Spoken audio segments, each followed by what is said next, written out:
Ieraida ripu zonā, pats slido nomainīties. Pēdējā minūtes laikā Slovākiem ir izdevies izlīdzināt spēli. Kozlovs piespēlē Afinogenovam, un Afinogenovs gūst vārtus 1-0 Krievijas virsvadībā. Jau no trešo šādu metienu šajā mačā izdarīja Afinogenovs no šī paša punkta. Pirmos divus metienus tvēra Budajs, trešajā reizē viņš ir bezspēcīgs.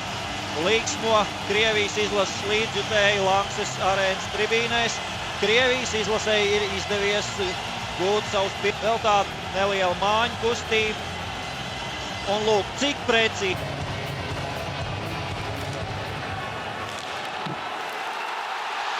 Un 2-0. 2-0. Uzvarēts iemetiens, metiens pa vārtiem, un Krievijas izlasa dubulto pārsvaru pret Slovākiem šajā spēlē. Un kurš gan cits, Aleksandrs Ovečkins saņem apsveikumus no saviem komandas biedriem. Savā Budaja sargātajos vārtos otro reizi. Jā, redzam, bādrumā ieiet zonā, bet atzīstam nospēlē Potkoņīckis. Un atbruņo Ovečkinu no ripas. Bartovičs iespēl tālāk uz priekšu. Metiens vārti, Slovāki gūst vārtus 1-2, un intriga šajā spēlē saglabājas.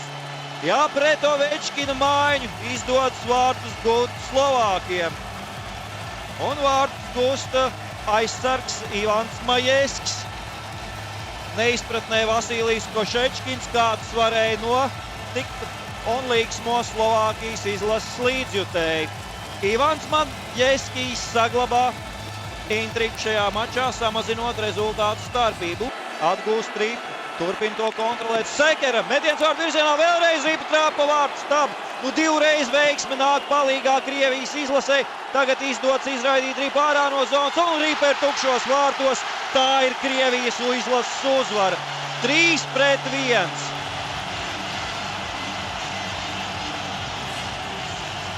Līksmo Krievijas izlases līdzjutēji Lankses arēnā. Šoreiz jāsaka, veiksme ir izglābusi Viktoram Kozlovam 2 rezultātus punkti šajā spēlē. Viens no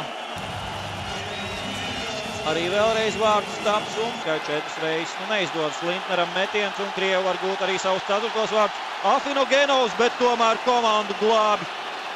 Vienreiz un otrais Slovākijas izlases laukuma spēlētājiem. Sākumā tas bija Sekera, kurš skaistā līdaciņā izglāba komandu, bet tomēr šī spēle ir noslēgusies ar Krievijas izlases uzvaru, bet neraugoties uz to, ļoti liela atzinība jāizsaka Slovākiem.